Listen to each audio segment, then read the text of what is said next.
కూర్పరుచుకొని మన పరిశుద్ధ గ్రంథం నుండి రోమా పత్రిక 12వ అధ్యాయము 2వ వచనం. మీరు లోక మర్యాదను అనుసరింపక ఉత్తమమును అనుకూలమును సంపూర్ణమై ఉన్న దేవుని చిత్తమేదో పరీక్షించి తెలుసుకున్నట్లు నీ మనస్సు మారి రూపాంతరము పొందుడి. హల్లెలూయా. చిన్న ప్రార్థన చేసుకుని వర్తమానంలోకి వెళ్దామండి. ఎవరైనా ఆలోచనగా ఉండొద్దు. ఇది దైవికమైన వాక్యం కాబట్టి, వాక్యంలోనే దేవుడు ఉన్నాడు కాబట్టి అనాలోచన ఉండకుండా మీ మనసులో ఇక్కడ పెట్టి దేవానికి స్తోత్రాలు చెల్లించుకుంటూ చిన్న ప్రార్థన చేద్దాం. సకల ఆశీర్వాదములకు కారణభూతము ప్రియ పరలోక తండ్రి, నీ ఘనమైన శ్రేష్టమైన బహు ఉన్నత నామములు స్తోత్రములు అయ్యా.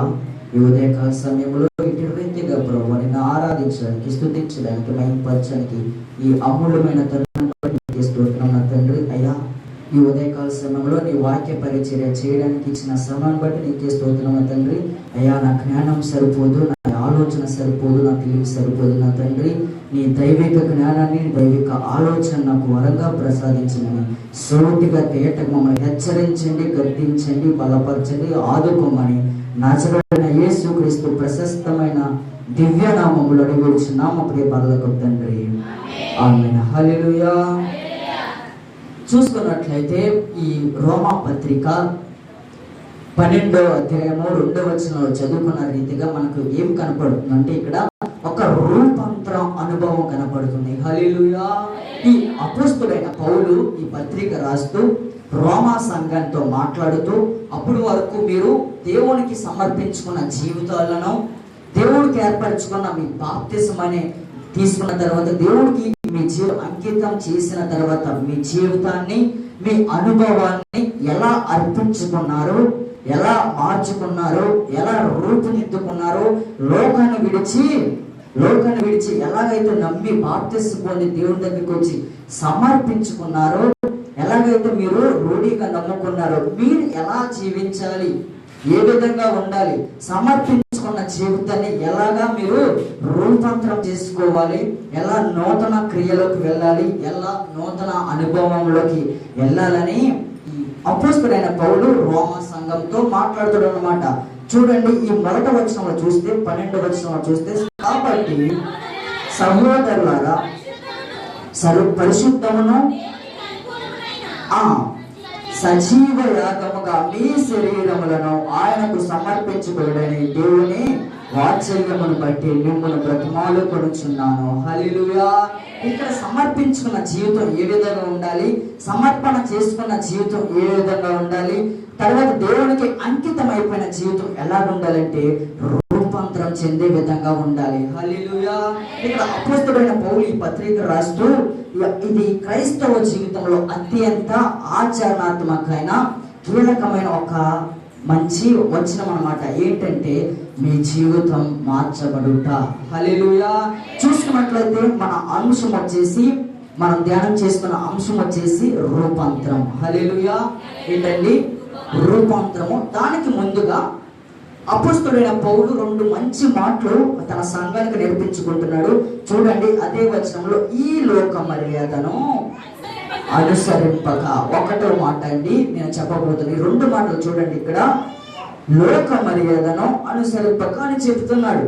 ఏంటి ఆ లోక మర్యాదను అనుసరింపక అంటే, మనం చూసుకున్నట్లయితే మొదటి యోహాను పత్రికలో యోహాను ఏమని మాట్లాడతాడంటే, ఈ లోకములోనైనాను, లోకములో ఉన్న వాటినైనాను ప్రేమింపకుడి, ఎవరైనాను ప్రేమించగలరా వారిలో తండ్రి ప్రేమ వారిలో ఉండదు. చదవండి ఒకసారి మొదటి యోహాను పత్రిక 2వ అధ్యాయము 15వ వచనం అండి. ఈ లోకంలోనైనాను, లోకములో ఉన్న వాటినైనాను ప్రేమింపకుడి, ఎవరైనా లోకమును ప్రేమించిన తండ్రి ప్రేమ వారిలో ఉండదు. హల్లెలూయా. అపోస్తలుడైన పౌలు ఏం చెప్తున్నాడంటే, మీరు సమర్పించుకున్న జీవితం మొదలు పెట్టారు కాబట్టి బాప్తిసం పొందారు కాబట్టి దైవ మందిరానికి వస్తున్నారు కాబట్టి మీరు ఎలా ఉండాలంట, మరలా లోకం వైపు చూడకూడదు, లోక మర్యాదను అనుసరింపకూడదు, లోకమును ప్రేమింపకూడదు. ప్రేమించిన ఎడల ఎవడైనాను, అది అధికారి కావచ్చు, న్యాయవంతుడు కావచ్చు, విశ్వాసం కావచ్చు, ఎవడైనాను ప్రేమించిన ఎడల తండ్రి ప్రేమ వాడిలో ఉండదు. లోకములో ఉన్నదంతయు శరీరాశ, తండ్రి వలన పుట్టినవి కావు, అవి లోక సంబంధులు. హల్లెలూయా. ఇక్కడ ఏంటంటే లోక మర్యాదను అనుసరింపవద్దని అపోస్తలుడైన పౌలు తన సంఘంతో మాట్లాడుతానన్నమాట. లోకంలో ఉన్నదంతా ఏంటంట, శరీరాశ, నేత్రాశ, జీవకుడము అయి తండ్రి వలన అనుగ్రహించబడినవి కానే కావు. హల్లెలూయా. ఇక్కడ ఇంకో మాట మాట్లాడుతూ ఈ లోక మర్యాదను అనుసరింపక అంటే ఈ లోకాన్ని విడిచిపెట్టి సమర్పించుకున్న జీవితంలో వచ్చిన తర్వాత, బాప్తిసం అనే అనుభవంలోకి వచ్చిన తర్వాత బాప్తిసం తీసుకున్న తర్వాత దేవుడి మందిరానికి వచ్చిన తర్వాత నీవు కూడా లోకం వైపు ఉండకూడదని, లోక మర్యాదను అనుసరించవద్దని అపోస్తలుడైన పౌలు తన సంఘంతో మాట్లాడుతున్నాడు. మనమేం చేస్తున్నామంట, ఎలా ఉంటున్నాం? ప్రకటన గ్రంథంలో రాయబడినట్లుగా 3వ అధ్యాయం 14వ వచనంలో రాయబడినట్లుగా చల్లగానే ఉండాలి, వెచ్చగానైనా ఉండాలి. కాకుండా నిలువెచ్చని స్థితిలో ఉంటే ఏమై పడతాం, ఉమ్ము వేయబడతాం అనమాట. హల్లెలూయా. ఇక్కడ చూడండి, లోక సువార్త లోక వైద్యుడు ఏ విధంగా మాట్లాడుతాడంటే ధనానికిను దేవునికి భేదాలు చూస్తున్నాడు అన్నమాట. లోక సువార్త 16వ అధ్యాయము 13వ వచనం రాయబడింది. లోకానికును ధనానికును దేవునికి మధ్య భేదాలు చూడండి. ఏ సేవకులను ఇద్దరు యజమానులను సేవింపలేడు, వాడు ఒకరిని ద్వేషించి ఒకరిని ప్రేమించును, లేక ఒకరిని అనుసరించి ఒకరిని తృణీకరించును. మీరు దేవుడిని సిరిని ప్రేమింపలేరని చెప్పాను. హల్లెలూయా. ఇక్కడ జరుగుతున్న సందర్భం ఏంటంటే ఒక సేవకురాలైనా ఒక విశ్వాసుడైనా కానీ ఎవరైనా కానీ 2 పనులు ఒక్కసారి చేయలేడు. హల్లెలూయా. మనం చేయగలమండి 2 పనులు ఒక్కసారే. ఇది నేను చెప్పడం కూడా మాట ఏంటంటే, ఉంటే సంఘంలోనే ఉండాలి, లేదా లోకంలోనైనా ఉండాలి. అలా కాకుండా అటు ఇటు కూడా ఉంటుందంటే ఏం చేయబడతామంట, ఉమ్ము వేయబడతాం అనమాట. హల్లెలూయా. ఇక్కడ లోకా సువార్తలో రాయబడిన మాట ఏంటంటే ధనానికిను దేవునికి మధ్య భేదం చూపిస్తున్నాం అనమాట. లేదంటే ఒకరిని విడిచిపెట్టైనా ఉండాలి, లేదా ఒకరిని అనుసరించైనా ఉండాలి. హల్లెలూయా. అలా కాకుండా ఇద్దరిని నేను 2 హ్యాండిల్ చేయగలను, నేను బలవంతుణ్ణి, నేను గుణవంతుణ్ణి అంటే ఇక్కడ కుదరదు. హల్లెలూయా. లోకంలో ఉండాలి, సంఘంలోనే ఉండాలి. ఇది ఎలాంటి జీవితం అంటే, నువ్వు ఎలాంటి జీవితాలుగా ఉన్నావంటే దేవుడి దృష్టిలో ఏర్పరచబడిన ఒక స్త్రీగాను పురుషుడుగాను ఉన్నావు. సమర్పణ కలిగిన జీవితం నీకు నాకు ఉంది కాబట్టి ఉంటే లోకంలో ఉండాలి, లేదా సంఘంలో ఉండాలి. నిలువెచ్చని స్థితిలో నీవు నేను ప్రతి ఒక్కరు ఉన్నట్లయితే ఏమి పడతాము, ఉమ్ము వేయబడతాము. అదే యోహాను పత్రిక 15వ అధ్యాయం 19వ వచనం ఉంటుంది. నీవు లోకములో నుండి ఏర్పరచబడి ఉన్నావు. హల్లెలూయా. నీవు సమర్పించుకున్న తర్వాత, నిన్ను నేను ఎన్నుకున్న తర్వాత, నిన్ను నేను ఏర్పరచుకున్న తర్వాత నువ్వు ఆ ప్రదేశంలో లేదంటే ఆ లోకంలో తిరుగుతున్న తర్వాత నిన్ను నేను చూసి, పరలోకంలో నిన్ను చూసి నేను నిన్ను లోకముల నుండి ఏర్పరచుకుంటే నువ్వా మరలా లోక మర్యాదను అనుసరించవద్దని అపోస్తలుడైన పౌలు తన సంఘంతో మాట్లాడుతున్నాడు అనమాట. ఇప్పుడు నీవు నేను కూడా ఎక్కడి నుంచి ఏర్పరచబడిన వారమో చెప్పాలి. ఎక్కడి నుంచి ఏర్పరచబడిన వారమో? లోకముల నుండి ఆయా పనులు చేసుకుంటూ, ఆయా ప్రాంతంలో జీవించుకుంటూ, ఆయా మర్యాదను అనుసరించుకుంటూ ఉన్న నీవు నేను కూడా ఆ మహోన్నతుడైన దేవుడు పరలోకంలో నుండి నిన్ను నన్ను ఆ సింహాసనం ఎదుటి నుండి నిన్ను నన్ను చూసి లోకంలో పాడైపోతున్న నీ జీవితాన్ని, లోకంలో పడిపోతున్న నీ జీవితాన్ని, లోకంలో జారిపోతున్న నీ జీవితాన్ని, నా జీవితాన్ని లోకంలో నుండి ఏర్పరచుకున్నాడు. హల్లెలూయా. అలాంటి జీవితం వచ్చిన నీవైనా నేనైనా తర్వాత ఏం చేయాలంటే సమర్పణ కలిగిన జీవితం కలిగి ఉండాలి. హల్లెలూయా. మరలా లోకం వైపు తిరగొద్దు. హల్లెలూయా. లేవి కాండంలో 18:30 రాయబడుతుంది, మీరు పితరులు అనుసరించే ఆచారాలను అనుసరించవద్దని దేవుడు స్పష్టంగా మోషేతో ఇశ్రాయేలు ప్రజలతో మాట్లాడుతున్నాడు అన్నమాట. 18:30 ఒకసారి చదవండి, మీకు క్లారిటీగా అర్థమైంది. అనుసరించిన హేయమైన ఆచారాలను దేనినైనాను అనుసరించడం వలన కలగజేసుకున్నట్లు నేను మీకు విధించిన విధి అనుసరించి నడుచుకోవడం ఇదే యెహోవా వాక్కు. హల్లెలూయా. ఆ కాలంలో మన పితరులు ఇశ్రాయేలు ప్రజలు ఐగుప్తుకి మరలా కానానికి బందీలుగా వెళ్ళిపోయినారు. అప్పుడు వారికి ఆచారాలు ఉన్నాయి. ఎవరికి? ఐగుప్తు వారికి, కానాను వారికి ఒక ఆచారాలు ఉన్నాయి. ఆ ఆచారాలు ఇప్పుడు ఏమంటుందంటే, ఇశ్రాయేలు ప్రజలైన మీరు, నేను, అన్ని జనులైన మీరు, నేను కూడా ఆ ఆచారాలు, అప్పుడు తలంతులు, అప్పుడు ఉన్న ఏమున్న ఆచారాలు ఈ కాలంలో మీకు పనిచేయు. నేను నీకు ఒక క్రొత్త నిబంధన మీకు అనుగ్రహించను. ఆ ఆచారాలు, ఆ అలవాట్లు మీరు మాని లోక మర్యాదను అనుసరింపక ఈ క్రొత్త నిబంధన అనే ఈ గ్రంథాన్ని అనుసరించే వారిగా ఉండాలి. హల్లెలూయా. ఆ కానానులో ఉన్న అలవాట్లను, ఆచారాలను, ఆ ఐగుప్తులో ఉన్న ఆచారాలను, అలవాట్లను ఇశ్రాయేలు ప్రజలను నీవు నేనైనా కానీ, అన్ని జనులమైన నీవు నేనైనా కానీ అనుసరించడానికి, ఆచరించడానికి అర్హులు కాము. హల్లెలూయా. హల్లెలూయా.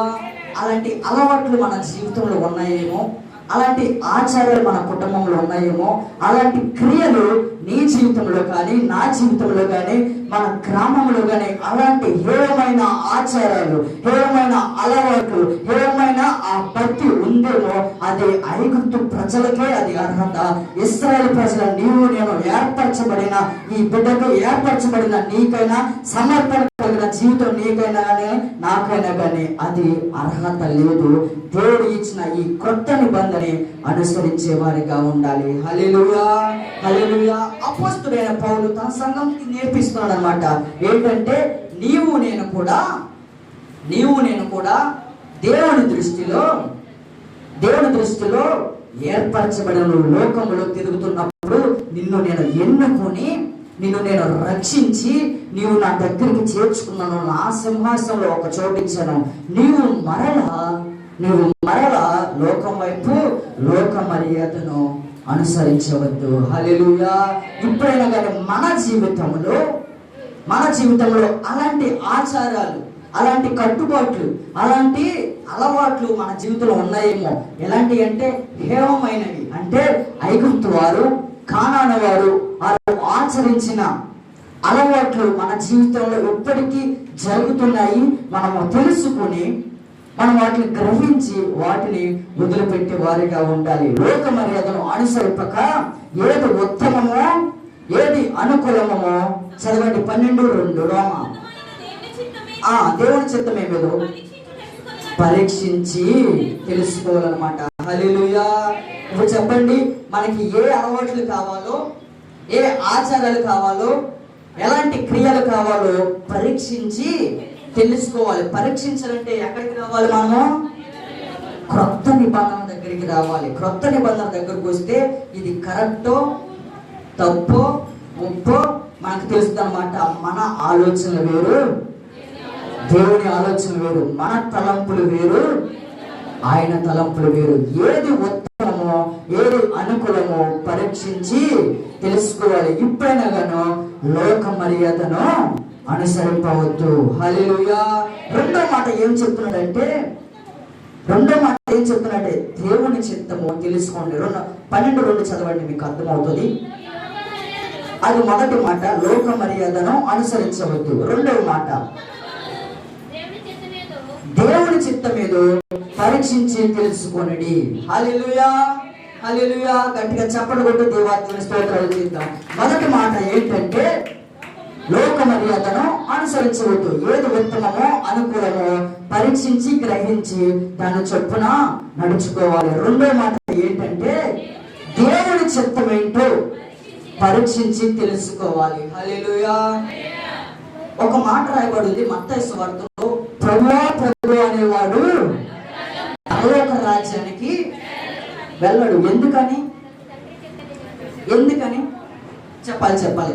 ప్రభువా ప్రభు అంటున్నాడు, ప్రార్థన చేస్తున్నాడు, విజ్ఞాపన చేస్తున్నాడు, బాప్తిసం తీసుకున్నాడు, రక్షణ పొందాడు, దైవ మందిరానికి వచ్చి ప్రభువా ప్రభువా నేను పాపులని ప్రార్థన చేస్తున్నాడు. అయినా కానీ వాడు పరలోక రాజ్యానికి వెళ్ళడంట. హల్లెలూయా. ఎందుకు వెళ్ళడు చెప్పాలి. చదవండి ఒకసారి మాట చదవండి. మత్తయి సువార్త, ప్రభువా ప్రభువా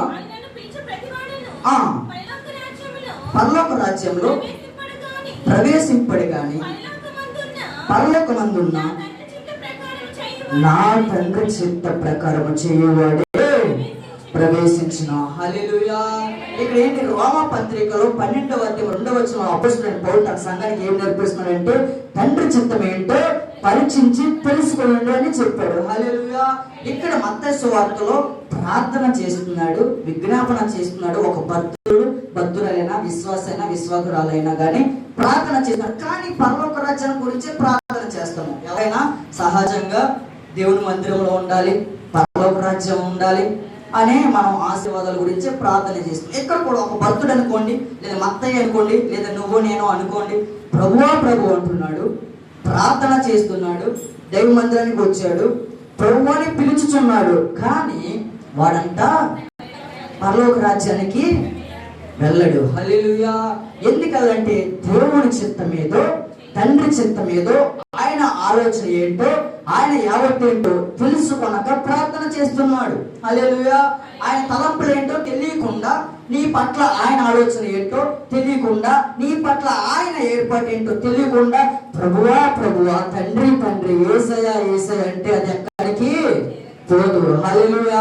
నీ జీవితంలో నీ చేస్తున్న ఆ పనిలో, నువ్వు వెళ్తున్న ఆ మార్గంలో తండ్రి చిత్తం ఏంటో, ఆయన ప్రణాళిక ఏంటో, ఆయన ఏర్పాటు ఏంటో తెలుసుకున్నాక ప్రార్థన చేస్తే అది తండ్రి చిత్తం నెరవేరును గాక. హల్లెలూయా. హల్లెలూయా. మనం ఏం చేస్తాం చెప్పండి? మనం ఏం చేస్తాం? మన చిత్తం ఏంటి చెప్పండి? మన చిత్తం ఏంటి చెప్పాలి. అలా చూడకుండా నాకు భయం వేస్తుందా? సీరియస్గా చూస్తున్నారు ఎండన. మన చిత్తం ఏంటంటే, ఇప్పుడు సపోజ్ ఒక ఉదాహరణకి మనకి ఏదన్నా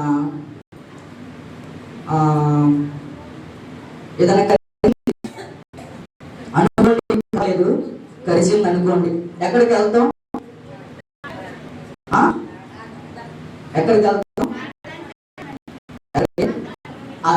అక్కడికి వెళ్తాం. అది దేవుని చిత్తం అంటారా? ఎక్కడ ఏ చిత్తం? అది మన చిత్తం. అక్కడికి అది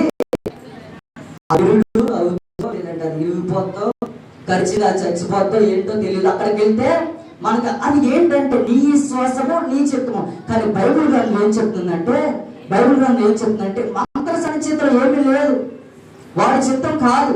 చూడండి, మీకు మాట నేను చెప్తే మీకు నచ్చదు కానీ బైబిల్ గ్రంథం అని చెప్తాను. చూడండి, ప్రసంగి 10:11 చదవండి. 10 స్పష్టంగా రాయబడింది. ప్రసంగి 10:11 కట్టు లేక మంత్రగాని చేతులు ఏమీ లేదు. కానీ మనం ఏం చేస్తున్నామంట, వాడి దగ్గరికి వెళ్ళి పలానా తారీఖు పెట్టండి చెప్పాలి, పలానా తారీఖు పెట్టండి, పలానా రోజు మంచిదా కాదా, ఈ పాము గడిచింది, దీనికి విరుడు ఏంటి అని వాడి దగ్గరికి వెళ్ళి మనం ఏం చేస్తున్నామంట, వాడి చిత్తం మనం చేస్తున్నాము. హల్లెలూయా. కానీ ఇక్కడ ఏం చెప్తున్నాడంటే, తండ్రి చిత్తం చేసిన వాడు పరలోక రాజ్యానికి అర్హుడు, వాడి చేతిలో ఏమీ లేదు. హల్లెలూయా. నేను ఇంకా ఓపెన్ గా మాట్లాడాలని ఆశపడుతున్నాను, ఎవరో మనసు నచ్చుకోకండి. నీ చిత్తం, మన జీవితంలో మన చిత్తం ఏంటంటే, ప్రభువా ప్రభు అని ప్రార్థన చేసి తండ్రి చిత్తం చేసిన వాడే పరలోక రాజ్యానికి అర్హుడు. అది దేవుని చిత్తం. మన చిత్తం ఎలా ఉందంటే, మన ఆలోచన ఎలా ఉందంటే, మనకు ఒక ఫోన్ ఉంది. నా ఇంక చూడండి, మనకు ఒక ఫోన్ ఉంది, దానికి వాట్సాప్ ఉంది, దానికి స్టేటస్ పెట్టవచ్చు. ఏం స్టేటస్ అది చెప్పాలి? ఏం స్టేటస్ చెప్పాలి మీరందరూ చెప్పాలి. ఏం స్టేటస్ అది? ఎలాంటి పాటలు పెడుతున్నారు ఆలోచించండి. ఎలాంటి పోస్టర్ పెడుతున్నారో ఆలోచించండి. ఎలాంటి ఆకర్షణీయంగా చేయడానికి పెడుతున్నారో ఆలోచించండి. అది దేవుని చిత్తమా మన జీవితంలో? ఆలోచించండి. నాకు కొన్ని స్టేటస్లు వస్తాయి, నా నెంబర్ యాక్చువల్ ఎవరి దగ్గర ఉండదు, కొన్ని వస్తున్నాయి. ఇప్పుడు ఆ స్టేటస్లు చదువుతుంటే దేవుడి దృష్టిలో ఇప్పుడు నాన్నకు కూడా స్టేటస్లు వస్తాయి, చూడతాడు నాన్న. ఇప్పుడు మీ స్టేటస్ పెడుతున్నారు, మేము చదువుతున్నాము, లైక్ కొడుతున్నాము, అది దేవుడి దృష్టిలో మీ ద్వారా మేము లెక్క చెప్పేవారుగా ఉండాలి. అవునంటారు కదంటారా? అలా చేయడం మీ దృష్టిలో మీరు సమర్పణ కలిగిన జీవితం కాబట్టి, ఏర్పరచబడిన జీవితం నీది నాది కాబట్టి దేవుడి చిత్తం అదంటారా? స్టేటస్ పెట్టడం. అసలు స్టేటస్ ఏంటంటే నీ జీవితం ఎలా ఉందో అనేది చెప్పడం స్టేటస్ అంటే.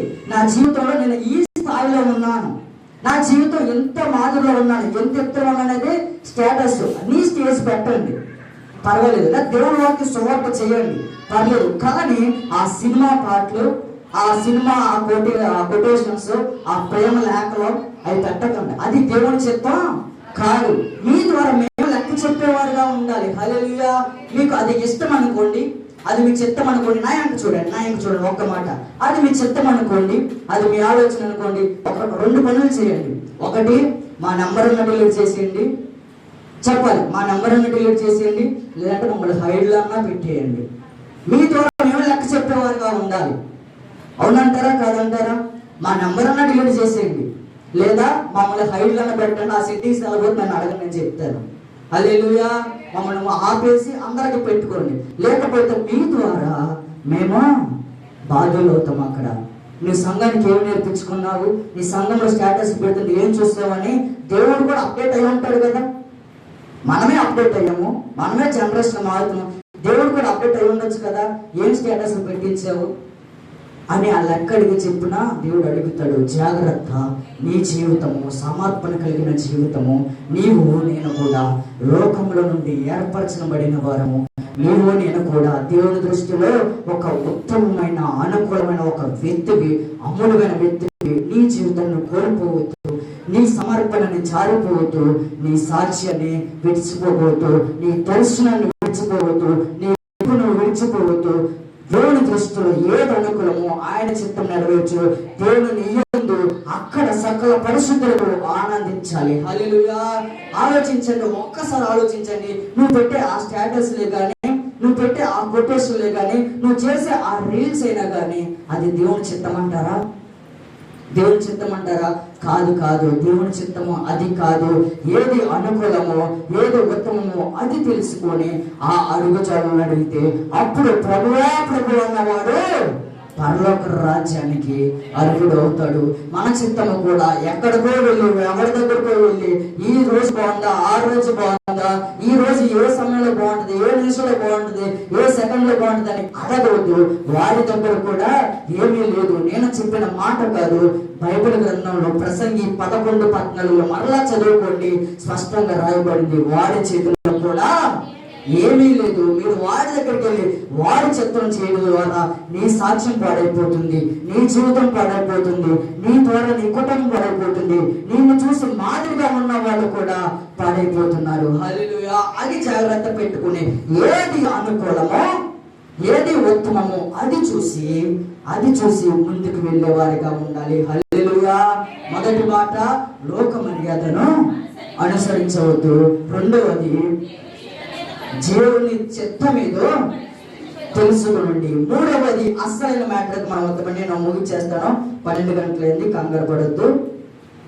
మూడవది లాస్ట్ మనము అనుకున్న మన అంశం ఏంటంటే రూపాంతరము. హల్లెలూయా. చదవండి ఒకసారి మార్కు సువార్త 9వ అధ్యాయము 2 నుంచి 10 వరకు. మార్కు సువార్త. 6 దినములైన తరువాత యేసు పేతురును యాకోబును ఎత్తైన కొండ మీదకి ఏకాంతముగా వారిని తోడుకొని పోయి వారి ఎదుట రూపాంతరము పొందెను. అంతలో ఆయన వస్త్రములు మిగులు తెల్లమని ఆయను. లోకమందు త్వరగా చదవండి. మరియు మోషేయు ఏలీయు వరకు కనబడి యేసుతో మాట్లాడుచుండేది. అప్పుడు పేతురు, బోధకుడా, మనం ఇక్కడ ఉంటుట మంచిది. మేము మీకు ఒకటయు, మోషేకు ఒకటయు, ఏలియాకు ఒకటయు 3 కట్టుదామని చెప్పాను.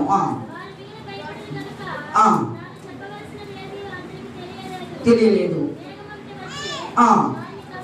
కమ్మగా ఈయన నా ప్రియకుమారుడు, ఈయన మాట వేయుడు ఒక గొప్ప శబ్దము మేఘముల నుండి పుట్టిన. వెంటనే వారు చుట్టూ చూచినప్పుడు మరి ఎవరునో కనపడలేదు. హల్లెలూయా. నేను చెప్పే మాట ఏంటంటే రూపాంతరం అనుభవం కావాలి మన జీవితంలో. ఏ అనుభవము? రూపాంతరం అనుభవం కావాలి. రూపాంతరం అనుభవం ఏంటంటే పాత జీవితం నుంచి కొత్త జీవితంలోకి రావడమే. వినాలి. పాత జీవితం నుంచి కొత్త జీవితానికి రావడమే రూపాంతర అనుభవం. అది ఎలా వస్తుందంటే మొట్టమొదట లోక మర్యాదను అనుసరింపక ఏది ఉత్తమమో ఏది అనుకూలమో దేవుని చిత్తం మీద పరీక్షించి తెలుసుకుని నూతన మగుటమే రూపాంతరము. హల్లెలూయా. ఇక్కడ యేసు ప్రభు వారు కూడా చనిపోయే ముందు, పునరుత్థానం అయ్యే ముందు ఒక 6 దినముల ముందుగా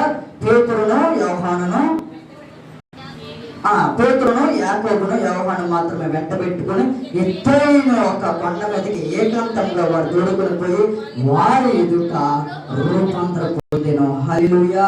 ఇక్కడ మనకి ఇంకో 2 వ్యక్తులు కనపడుతున్నారు. ఎవరంటే మోషే, ఏలియా. ఈ వీరిద్దరు ఎందుకు వచ్చారంటే చూడండి, వీరిద్దరు ఎందుకు వచ్చారంటే యేసుక్రీస్తు ప్రభు పరలోకం విడిచి సింహాసనం విడిచి మన మధ్య నివసించడానికి భూలోకానికి వచ్చాడు. అవును. అందుకు తర్వాత దేవుడు తన బోధని, తన పరిచయను కంప్లీట్ చేసుకొని పూర్తి చేసుకొని మరలా తండ్రి దగ్గరికి వెళ్తున్నాడు. హల్లెలూయా. ఇక్కడికి వచ్చిన ఈ సందర్భం ఏంటంటే ఈ మోషే అయితే ధర్మశాస్త్ర ప్రకారం వచ్చాడు, ఏలియా అయితే ప్రవర్తన ప్రకారం వచ్చాడు. వీరిద్దరు యేసుక్రీస్తుకి ఇచ్చిన పనిని అప్పగించాలంటే ధర్మశాస్త్రాన్ని ఏం చేశారు? ధర్మశాస్త్రాన్ని ముగించాడంటే పూర్తి చేశాడు. ధర్మశాస్త్రాన్ని మొత్తము క్రొత్త నిబంధనగా మార్చాడు. దీన్ని పూర్తిగా కంప్లీట్ చేసేది. అందుకు మోషే ధర్మశాస్త్ర ప్రకారం వచ్చాడు, ఏలియా ప్రవర్తన ప్రకారం వచ్చాడు. మన పాత నిబంధనలు ఉన్నవి ధర్మశాస్త్రము, తర్వాత ధర్మశాస్త్రము, ప్రవర్తన గ్రంథాలు.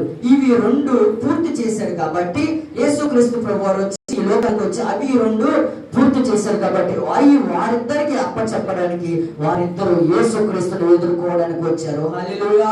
అప్పుడు ఈ 3 వ్యక్తుల్లో చూసి పేతురు అన్నాడు, బోధకుడా, నీకును మోషేకును ఏలియాకును 3 పర్ణశాలలు అనగా ఏంటండి తెలుసండి? పర్ణశాల అంటే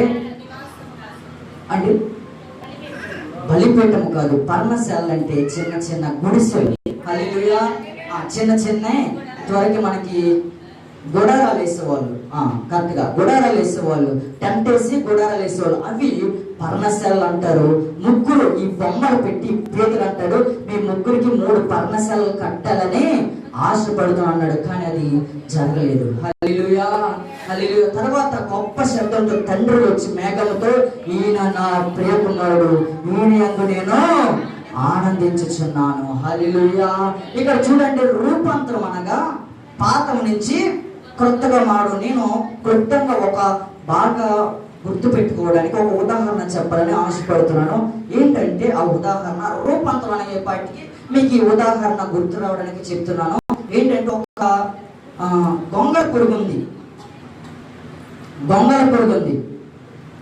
మీకు అర్థమైపోయింది, చెప్పాల్సిన లేదు ఇంకా. హల్లెలూయా. సర్వకృపానిధియగు ప్రభువా, సకల చరాచర సంతోషమా,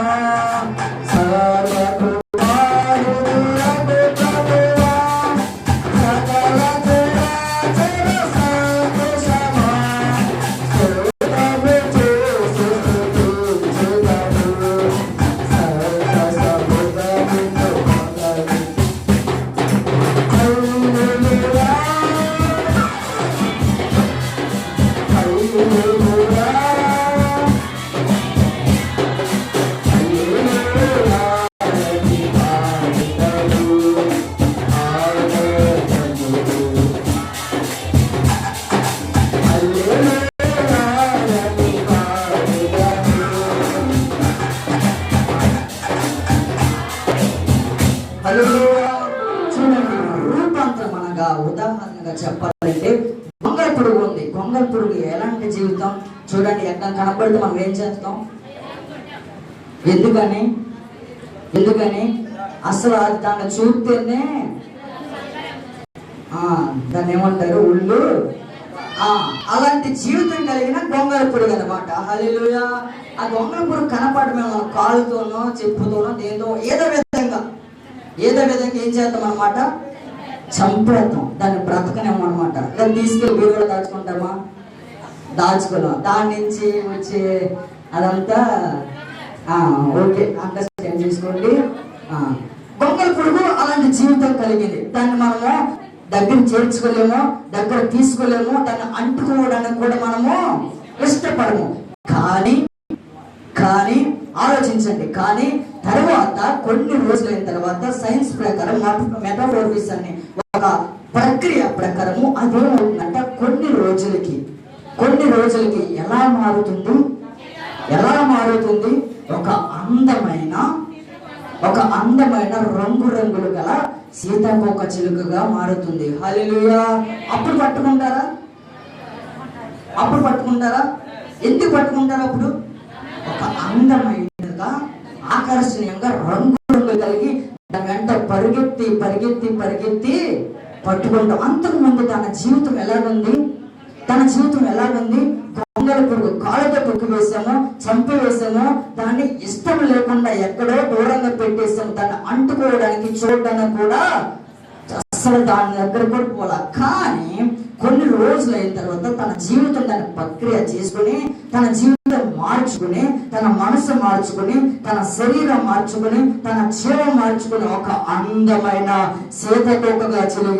సీతాకోక చిలుకగా మారింది. తర్వాత దాన్ని ఒక ఆకర్షణ ఉంది. నీవు నేను కూడా అదే జీవితంలో లోకంలో ఉన్నాము, అదే జీవితంలో లోకంలో తిరిగాము, అదే లోకం మర్యాద దేవుని చిత్తం తెలుసుకోలేదు.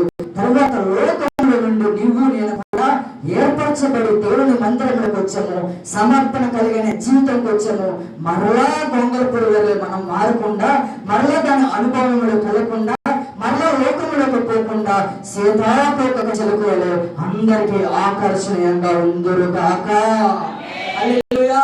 ఇప్పుడు సీతాకోక చిలుక అంటే అందరికీ ఇష్టం, అంతకుముందు గొంగళి పురుగు అంటే ఇష్టం లేదు. అదే జీవితంలో ఈ రూపాంతరం అంటే ఇదేనండి. ఈ సీతాకోక చిలుక గొంగళి పురుగు ఉదాహరణ చాలా దానికి ఆకర్షణీయమైనదనమాట. అంతకుముందు నీ జీవితం గొంగళి పురుగు వల్ల ఉందేమో ఆలోచించండి. అంతకుముందు ఆ గొంగళి పురుగు వల్ల ఎవరో నిన్ను కించపరిచారేమో, అవమానపరిచారేమో, నిందించారేమో, తొక్కివేశారేమో, తృణీకరించారేమో. ఏం భయపడిన అవసరం లేదు, ఏం కృంగిపోయిన అవసరం లేదు, ఏం జారిపోయిన అవసరం లేదు. నిన్ను సీతాకోక చిలుకగా మార్చడానికి, నిన్ను అందరికీ ఆకర్షణీయంగా మార్చడానికి, అందరూ నీ వెనక పరిగెత్తుకుని రావడానికి నజరేయుడైన యేసుక్రీస్తు నీ గురించి ఎదురు చూస్తున్నాడు. నీవు ఆ సమర్పణ కలిగిన జీవితం కలిగి, ఆ ఏర్పాటు కలిగిన జీవితం కలిగి, ఆ ఏర్పాటు ఏంటో నువ్వు తెలుసుకొని, దేవుని చిత్తం మీద తెలుసుకుని, ఏది ఉత్తమమో ఏది అనుకూలమో జరిగించిన వాడు నూతన సృష్టిగా మారును కాక. హల్లెలూయా. గట్టిగా చెప్పండి, బట్టి దేవుడు స్తోత్రాలు చెల్లిద్దాం. హల్లెలూయా. ప్రతి ఒక్కరి మధ్యకాల సమయంలో ప్రతి ఒక్కరు రూపాంతర అనుభవంలోకి రావాలి. వస్తున్న రెండు చేతుల పైకెత్తి దేవునికి స్తోత్రాలు చెల్లిద్దాం. హల్లెలూయా. రూపాంతరం అనుభవం అంటే మీకు బాగా అర్థమయ్యేటట్టు చెప్పి నేను ఆశపడుతున్నాను. గొంగళి పురుగు జీవితాన్ని విడిచిపెట్టి సీతాకోక చిలుక జీవితానికి రావడమే ఇది రూపాంతరానికి అనుభవం. రావడానికి ముందు మనమేం చేయాలి? లోక మర్యాదను అనుసరింపక దేవుని చిత్తం ఏంటో పరీక్షించి తెలుసుకొని నూతనంగా మారటమే, నూతన జీవితం మొదలు పెట్టడమే రూపాంతరం. హల్లెలూయా. ఈ కొత్త మాటలు దేవుడు మన వెనుకల్లో ఆశీర్వదించి ఫలవంతం చేయను కాక. ఆమేన్. కళ్ళు మూసుకున్నట్లయితే చిన్న ప్రార్థన చేసుకుందామండి. ప్రార్థన. స్తోత్రం స్తోత్రం స్తోత్రం స్తోత్రం స్తోత్రం స్తోత్రం స్తోత్రం. స్తుతులకు పాత్రుడా, స్తోత్రార్హుడా, మా సర్వాధిని దయా, నీ సన్నిధికే వచ్చామయ్యా. బహు బలహీనులమ్మ తండ్రి, మమ్మల్ని బలపరచమా అంటూ స్తోత్రాలు చేద్దాం. హల్లెలూయా హల్లెలూయా హల్లెలూయా హల్లెలూయా హల్లెలూయా. సకల ఆశీర్వాదం కారణభూతుడా మా ప్రియ పరలోక తండ్రి, నీ ఘనమైన శ్రేష్టమైన బహున్నత నామమునికి లెక్కించిన స్తోత్రం తండ్రి.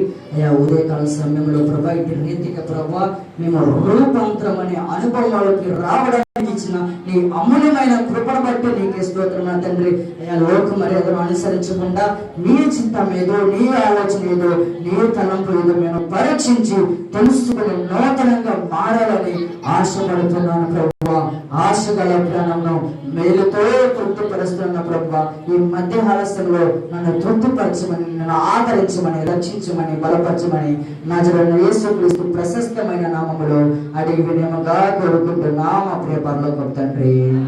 ఆమేన్, ఆమేన్, ఆమేన్. ఆమేన్. దేవునికి మహిమ కలుగును గాక. హల్లెలూయా. అందరూ రెండు చేతుల పైకెత్తి ప్రభుకి స్తోత్రం చేద్దాం. హల్లెలూయా.